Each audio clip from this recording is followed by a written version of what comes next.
A moça corpulenta suplicou: apenas me deixe morrer em paz. O homem da montanha disse: prefiro morrer a te deixar. O vento uivava como um coro de lobos enquanto a tempestade engolia as montanhas por inteiro. No coração da intempérie, Priscila Santos tropeçava pela neve até os joelhos, sua figura pesada lutando por cada respiração. Aos 27 anos, ela carregava insultos mais pesados que seu corpo há tanto tempo quanto conseguia se lembrar. Naquela noite, a voz de seu irmão ainda ecoava em seus ouvidos. Você é gorda demais, inútil demais. Nenhum homem jamais vai te querer. Você não passa de um fardo. A fúria e a vergonha a haviam levado para a floresta sem capa ou bússola. Agora o esgotamento havia tomado seus membros e o frio amargo estava drenando a última de suas forças. Ela desabou contra o tronco de um pinheiro congelado, lábios azuis, cílios incrustados de gelo. Por favor, ela sussurrou para a tempestade, suas palavras se dispersando como cinzas. Por favor, apenas me deixe morrer em paz. Estou tão cansada de lutar. A neve acumulou-se em seus ombros como se a própria montanha quisesse enterrá-la. A escuridão margeou sua visão e, pela primeira vez, Priscila não resistiu. Mas então um som, uma voz profunda, firme, cortando o vento como um machado corta a madeira. Moça, aguenta, estou aqui. Através do branco cegante, emergiu uma figura imponente de ombros largos, envolta em peles que tremulavam como o pelo de um urso. Seus olhos azuis, gelados e ardendo com determinação, se fixaram nos dela. A respiração de Priscila falhou. Ela tentou balançar a cabeça. Não desperdice sua força. Eu sou pesada demais. Me deixe. O gigante ajoelhou-se, recolhendo seu corpo congelado em braços tão inabaláveis quanto o carvalho. Seu hálito vaporizou o ar. Sua voz trovejou com um voto: prefiro morrer a te deixar. E naquele momento a tempestade já não era a força mais feroz na montanha. Ele era. Por tanto tempo quanto conseguia se lembrar, Priscila Santos havia vivido sob o peso do ridículo. Sua mãe havia morrido quando ela tinha 12 anos, deixando-a aos cuidados de seu pai severo e seus irmãos de língua afiada, onde outras filhas eram elogiadas por suas cinturas finas ou sua costura delicada. Priscila era repreendida por comer pão demais, por rir alto demais, por simplesmente existir em um corpo que se recusava a ser pequeno. Em meados dos seus 20 anos, ela havia se tornado uma mulher de curvas suaves e espírito silencioso, com mãos calejadas do trabalho e um coração machucado por críticas intermináveis. Ela ansiava por afeto, por alguém que a visse como mais do que a soma do seu tamanho. Mas todo domingo, depois da igreja, os sussurros voltavam. Lá vai a irmã Santos, larga demais para qualquer banco de carroça, lenta demais para a dança de qualquer homem. A voz mais cruel de todas pertencia ao seu irmão mais velho, Antônio, alto, magro e desesperado para manter a fazenda da família à tona. Antônio havia se convencido de que Priscila era um fardo. Ele a lembrava frequentemente de que nenhum pretendente a olharia 2 vezes, que ela drenava mais do que contribuía. A discussão deles na noite da tempestade havia cortado mais fundo do que qualquer lâmina. Você é peso morto, Priscila, Antônio cuspiu, o rosto vermelho do uísque. Nenhum homem quer uma esposa que mal consegue andar pelo quintal sem ofegar. Você nunca trará honra a esta família, apenas vergonha. Humilhada e furiosa, ela havia saído correndo de casa sem capa ou lanterna. A neve já havia começado a cair, mas ela não se importava. Melhor ser engolida pela montanha do que suportar mais um dia sendo indesejada. A quilômetros de distância, outra alma vivia à sombra da dor.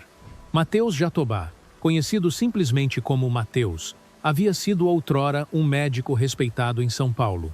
Ele havia treinado em hospitais lotados, suas mãos firmes, seu coração impulsionado pelo juramento de curar, mas a tragédia havia atingido sem piedade.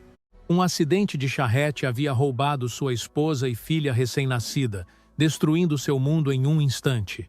Incapaz de encarar as ruas movimentadas da cidade, suas fofocas cruéis e os quartos vazios de sua casa, Mateus havia se retirado para a Serra Fria.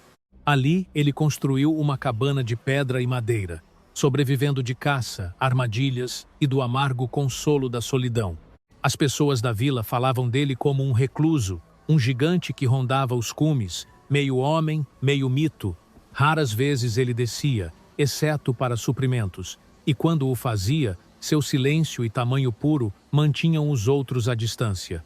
No entanto, sob a barba e as peles, o coração de Mateus ainda carregava o instinto de salvar. Ele não podia se afastar do sofrimento, nem mesmo depois de tudo o que havia perdido. Assim, quando a tempestade se levantou naquela noite e ele ouviu um grito fraco e quebrado flutuando pela neve, ele o seguiu sem hesitação.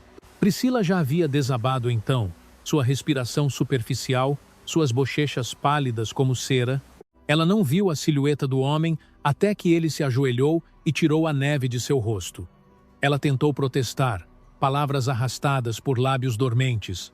Pesada demais. Não, me deixe. Mas o maxilar de Mateus se apertou. Seus braços deslizaram por baixo dela, levantando-a como se ela não pesasse mais que uma criança. Não vou te deixar, ele disse. Sua voz ressoando com uma convicção que não admitia discussão. Naquele instante, dois exilados, um expulso por sua família, o outro pela dor, foram unidos pela tempestade. A tempestade os arranhava com mãos geladas, rasgando as peles de Mateus e jogando neve em seus olhos. Cada passo era uma batalha, suas botas afundando profundamente em montes que engoliam seus joelhos. Em seus braços, Priscila era pouco mais que um monte de membros congelados e respiração que falhava. Sua cabeça balançou contra o peito dele e, embora o vento uivasse como vãs, ele captou seu fraco murmúrio. Me coloque no chão, pesada demais. Você vai morrer. Mateus cerrou os dentes, ajustando o aperto. Eu te disse. Ele rosnou sobre o rugido da tempestade. Prefiro morrer a te deixar. As palavras o surpreenderam tanto quanto a assustaram. Ele as havia dito no momento como um voto de sobrevivência. Mas mesmo enquanto ele caminhava pesadamente para a frente, ele sentiu a verdade delas se alojar em seus ossos. Ele havia vivido com a sombra da morte por tempo demais. Ali havia uma vida em seus braços, frágil e valendo cada grama de sua força. A neve o cegava, forçando-o a navegar por instinto e memória. Ele conhecia os cumes da Serra Fria melhor do que a maioria dos homens conhecia suas próprias casas. Um pinheiro caído marcava o ponto médio. Um córrego congelado curvava-se em direção ao cânion.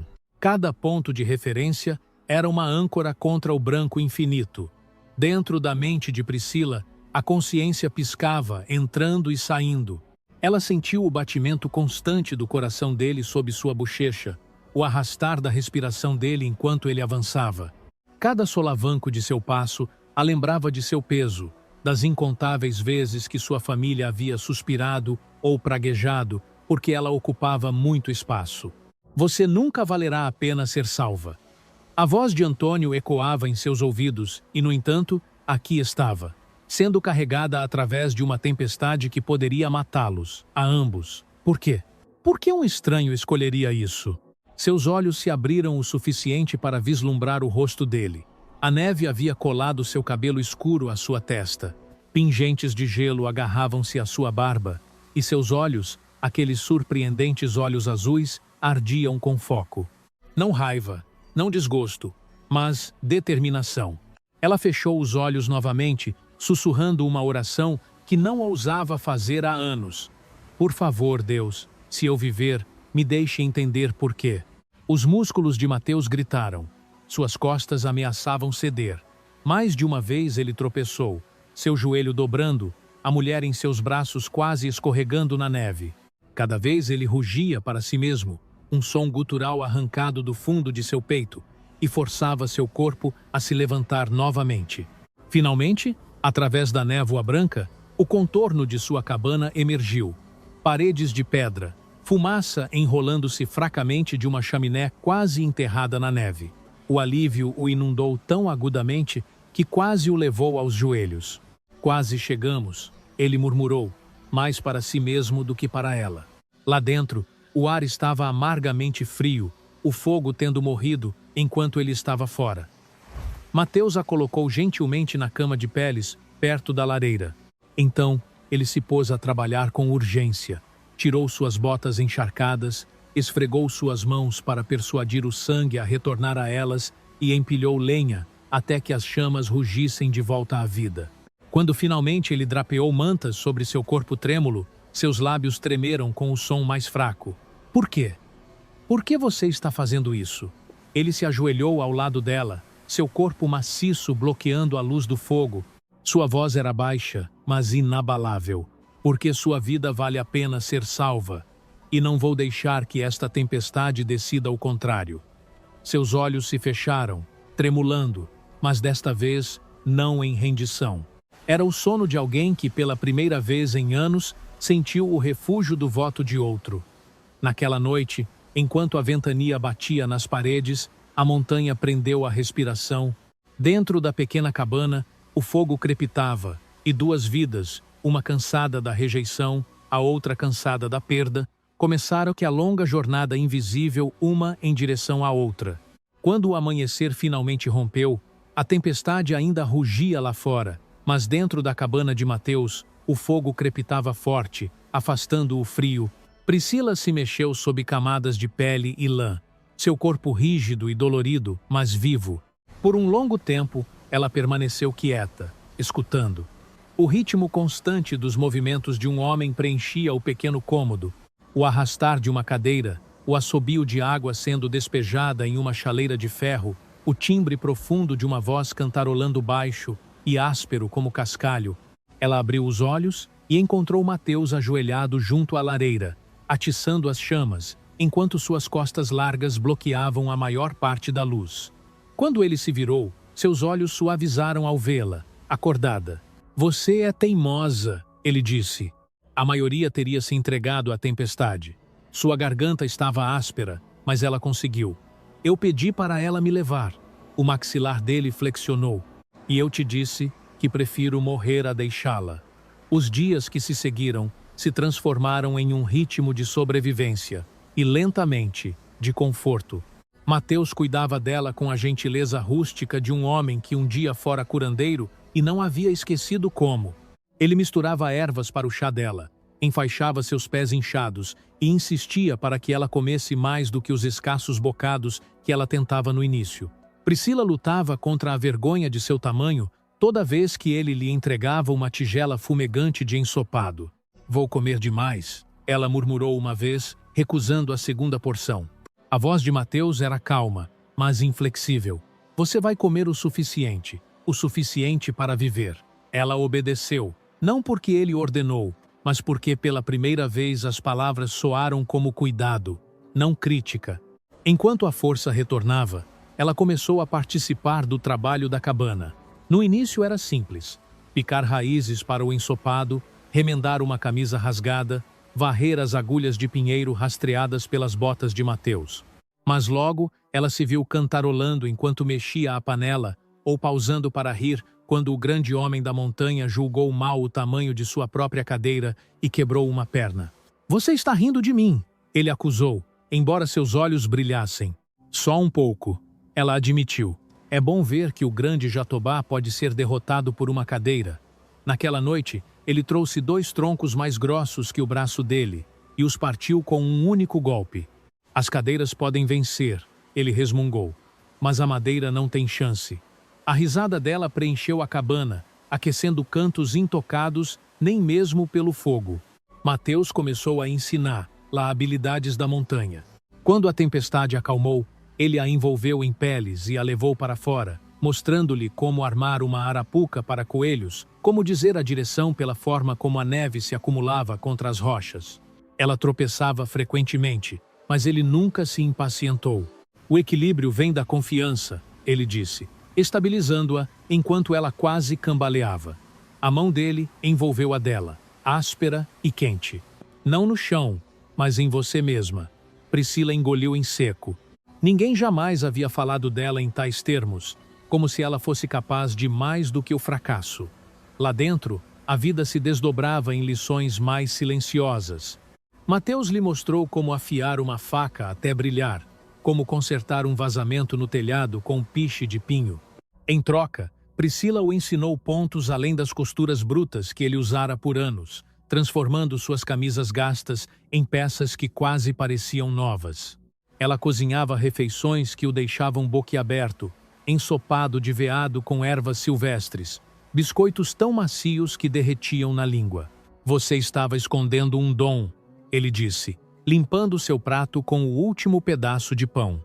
Ninguém se importou o suficiente para notar. Ela respondeu suavemente. Eu noto, ele respondeu, simples como pedra. Todas as noites a cabana brilhava com a luz do fogo. Às vezes, ele lia em voz alta de um velho diário médico, sua voz profunda e firme enquanto ela costurava ao lado dele. Outras noites, o silêncio os envolvia, confortável, não constrangedor, enquanto o vento gemia contra as venezianas. Priscila começou a sentir algo desconhecido se instalar em seu peito. Pertencimento. Não eram grandes declarações ou gestos grandiosos. Estava na forma como Mateus lhe servia chá primeiro, na forma como ele verificava o trinco 2 vezes antes de se deitar, na forma como ele sempre deixava o lado mais quente da cama de peles para ela, enquanto ele se esticava no chão mais duro. Uma noite ela protestou. Você não pode continuar dormindo no chão, não é justo. O olhar dele encontrou o dela, firme e gentil. Justo é que você esteja viva, respirando nesta cabana. Isso é tudo o que eu preciso. Os olhos dela lacrimejaram. Ninguém jamais havia considerado seu conforto acima do próprio. Na segunda semana, a cabana já não parecia um lugar de exílio, mas de promessa. A neve ainda cobria o mundo lá fora, mas lá dentro, o ar era rico com o cheiro de ensopado, o arranhar da pena no papel. Enquanto Priscila começava a manter um diário novamente, o eco da risada, que ela não sabia que vivia dentro dela. Uma noite, enquanto colocava outro tronco no fogo, ela fez uma pausa, percebendo o quão natural tudo parecia os pequenos rituais, os silêncios compartilhados, a gentil gravidade que a puxava para o homem que a havia carregado através da tempestade. Seu coração sussurrou uma verdade que ela não estava pronta para dizer em voz alta.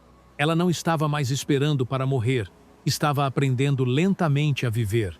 O degelo do início da primavera desceu lentamente pela Serra Fria, gotejando dos beirais da cabana de Mateus e revelando manchas de terra sob a neve. Com ele vieram sussurros de problemas levados pelo vento. Uma noite, Mateus voltou de verificar suas armadilhas com uma expressão sombria. Priscila levantou os olhos da colcha que estava costurando, alarmada. O que é? Cavaleiros, ele disse brevemente. 3 homens estavam fazendo perguntas em Copperfield sobre mim, sobre a cabana. O estômago dela apertou. Minha família. Ele assentiu uma vez. Seu irmão entre eles. Antônio Santos nunca esteve longe de seus pensamentos, mas ela havia rezado para que ele não se importasse com ela novamente. Para ele, ela sempre fora um fardo, uma fonte de vergonha. No entanto, Mateus suspeitava que seu interesse repentino tinha menos a ver com devoção fraterna e mais com ganância. Boatos de uma jazida de prata sob o Pico Frio haviam começado a circular naquele inverno, e Antônio não era o tipo de homem que deixaria uma oportunidade passar. As mãos de Priscila tremeram enquanto ela dobrava sua costura. Ele vai distorcer. Vai dizer que você me sequestrou. Vai dizer que fui forçada. Mateus se ajoelhou na frente dela, estabilizando seus dedos trêmulos em suas mãos maciças. Então diremos a verdade. Você escolheu ficar. Lágrimas queimaram em seus olhos. Mas ninguém nunca acredita em mim, não quando é minha palavra contra a dele. Naquela noite, enquanto Priscila cochilava perto do fogo, Mateus sentou-se sozinho com uma velha bolsa de couro em seus joelhos. Dentro havia relíquias de uma vida que ele havia enterrado. Um diário de médico, um brinquedo de criança esculpido em madeira, uma fotografia de uma mulher com olhos risonhos, sua esposa, sua filha, ambas perdidas em um acidente de charrete anos atrás, arrancadas dele em um instante. Ele havia fugido para as montanhas depois, carregando sua dor como correntes. Ao salvar Priscila, ele se lembrou de quem havia sido um dia, mas também conhecia a crueldade das pessoas da vila e o peso da acusação. Um eremita com um passado quebrado se tornava um vilão fácil.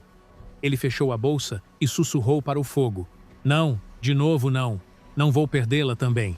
Dias depois, o confronto chegou. Antônio e seus homens troaram montanha acima, suas vozes ásperas contra o ar fresco. Priscila estava pendurando roupas quando os viu coroar o cume. Sua respiração congelou. Priscila. Antônio latiu, desmontando. Arrume suas coisas. Você vem para casa. Ela balançou a cabeça. Este é o meu lar. O lábio dele se curvou. Não seja tola. Aquele homem está te usando. Você acha que um monstro gigante como ele quer uma irmã gorda e indesejada como você? Ele está atrás da terra, atrás da prata. As palavras atingiram como pedras, ecos de cada insulto que ela havia suportado. Mas atrás dela, a sombra de Mateus se ergueu, alta e inabalável. Eu a quero, Mateus disse, sua voz como trovão rolando pela montanha. Não a terra, não a prata. Se ela for, não a impedirei, mas você não a arrastará para lugar nenhum. Os homens riram, mas havia inquietação nisso. O tamanho e a presença de Mateus inquietavam até os mais ousados. Ainda assim, Antônio zombou. Você acha que isso termina aqui? O delegado vai saber disso. Você será enforcado por sequestro e ela estará de volta à minha casa, onde pertence. Priscila encontrou sua voz, trêmula, mas feroz. Eu não pertenço a você, Antônio. Nunca pertenci. Toda a minha vida você me disse que eu não valia nada. Mas ela gesticulou para Mateus, sua voz quebrando. Ele me carregou para fora de uma tempestade, quando você me teria deixado morrer. Não ouse me dizer quem eu sou mais. Pela primeira vez, Antônio vacilou. A raiva torceu suas feições, mas o desafio dela cortou mais fundo do que qualquer insulto. Ele se virou de costas, praguejando. Isso não acabou. Naquela noite, o silêncio pairou pesado na cabana. Priscila olhou para o fogo, sua coragem se esvaindo enquanto o medo retornava. Ele vai te arruinar, Mateus. Vai espalhar mentiras. Eles vão acreditar nele. Mateus sentou-se ao lado dela, sua mão cobrindo a dela. Deixe-os. Eu sei o que é verdade. Você sabe o que é verdade. Isso é tudo o que importa. Os olhos dela brilharam. Você arriscaria tudo por mim? Já o fiz, ele disse suavemente. E faria de novo. No crepitar das chamas, o vínculo deles, provado pelo medo, selado pelo desafio, cresceu inabalável. Mas lá fora os problemas se formavam, e ambos sabiam que o pior ainda estava por vir. A noite na montanha era nítida e silenciosa quando os primeiros gritos ecoaram pelas árvores. Mateus levantou-se da cadeira instantaneamente, os olhos estreitos. Priscila agarrou seu chale, o coração batendo forte. Lanternas balançaram na escuridão, seguidas pelo estrondo de cascos e botas. Antônio havia retornado, desta vez não com palavras, mas com força. A porta da cabana tremeu enquanto punhos batiam. Saia, Jatobá. Antônio bramiu. Entregue minha irmã e a escritura desta terra, ou destruiremos sua cabana. O maxilar de Mateus se apertou. Ele olhou para Priscila, que estava pálida, mas inflexível junto à lareira. Fique atrás de mim, ele murmurou. Não, ela sussurrou, surpreendendo os dois. Não vou me esconder desta vez. A porta se abriu com um estrondo para dentro. Antônio entrou com 3 homens atrás dele, rifles brilhando à luz da lâmpada. Ele apontou para Priscila. Você vem comigo. Este monstro pode apodrecer com sua montanha. As pernas de Priscila tremeram, mas ela se adiantou. Não sou sua propriedade, Antônio. Não sou seu fardo. Nunca mais. O rosto dele se contorceu. Ingrata. Ele levantou uma mão como se fosse bater nela. Antes que o golpe pudesse cair, Mateus agarrou o pulso de Antônio em um aperto de ferro. Sua voz resmungou baixa, letal. Toque nela e você nunca mais levantará esta mão. O cômodo explodiu. Um dos homens de Antônio avançou. Mateus se balançou como uma tempestade, quebrando uma árvore, jogando-o contra a parede. Outro levantou o rifle apenas para Priscila, com as mãos trêmulas, mas os olhos ardendo, arrancar um atiçador da lareira e derrubar a arma. Deixem-nos em paz, ela gritou, sua voz ressoando com uma força que ela nunca soube que possuía. Eu pertenço aqui com ele, e não vou voltar. Por um momento, o silêncio se manteve. Então, Antônio se libertou com um puxão, olhando para ela como se a visse pela primeira vez. Você vai se arrepender disso, irmã. Mateus deu um passo à frente, pairando sobre ele. Não, você vai se arrepender de subestimá-la. Os homens hesitaram, abalados pela fúria nos olhos de Mateus e pelo fogo na postura de Priscila. Por fim, Antônio cuspiu no chão de terra, fazendo um sinal para recuar. Isso não acabou, ele murmurou, mas sua voz carecia de convicção. Eles recuaram para a noite, suas lanternas desaparecendo na escuridão. Quando a porta se fechou novamente, Priscila desabou contra a parede, lágrimas escorrendo pelo rosto. Mateus a segurou antes que ela caísse, seus braços envolvendo seu corpo trêmulo. Eu tive tanto medo, ela confessou em seu peito. Eu também, ele admitiu. Então, gentilmente levantando o queixo dela, ele acrescentou: mas você se levantou, você o enfrentou, você foi mais forte que a própria tempestade. Naquele momento, nenhuma nevasca, nenhuma ameaça de homens, nenhuma sombra do passado podia tocá-los. Eles o haviam enfrentado juntos e vencido. A neve começou a cair novamente naquela noite, suave e silenciosa, cobrindo as pegadas de Antônio e seus homens, como se a própria montanha escolhesse apagar sua intrusão. Dentro da cabana, o fogo brilhava, projetando luz dourada nas paredes esculpidas à mão e nas duas figuras sentadas perto uma da outra. Priscila sentou-se envolta em uma colcha que ela havia costurado. Suas bochechas estavam coradas tanto pelo medo quanto pelo triunfo. Mateus sentou-se ao lado dela, suas mãos maciças ainda tremendo ligeiramente da luta, embora ele tentasse esconder. Você está segura aqui, ele disse finalmente, quebrando a quietude. Sua voz, rouca de exaustão, carregava uma gentileza que fez sua garganta apertar. Ela se virou para ele, lágrimas brilhando em seus olhos. Eu não mereço tudo isso. Não depois da bagunça que fiz das coisas, não depois de fugir da minha família ou de acreditar que eu não era nada.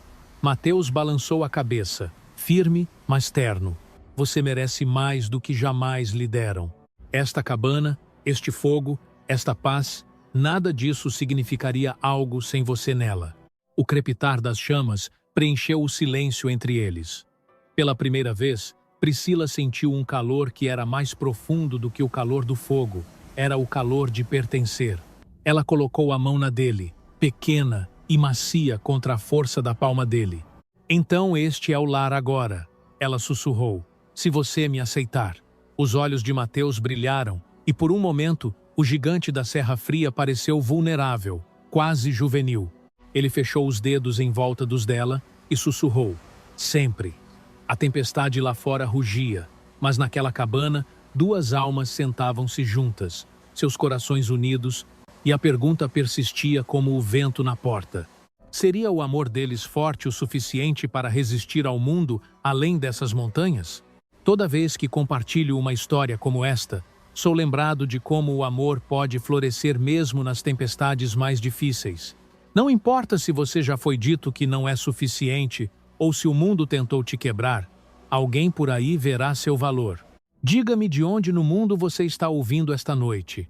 Deixe um comentário porque suas histórias também importam. E se você ainda acredita que o amor pode curar, proteger e dar nova vida, não vá a lugar nenhum.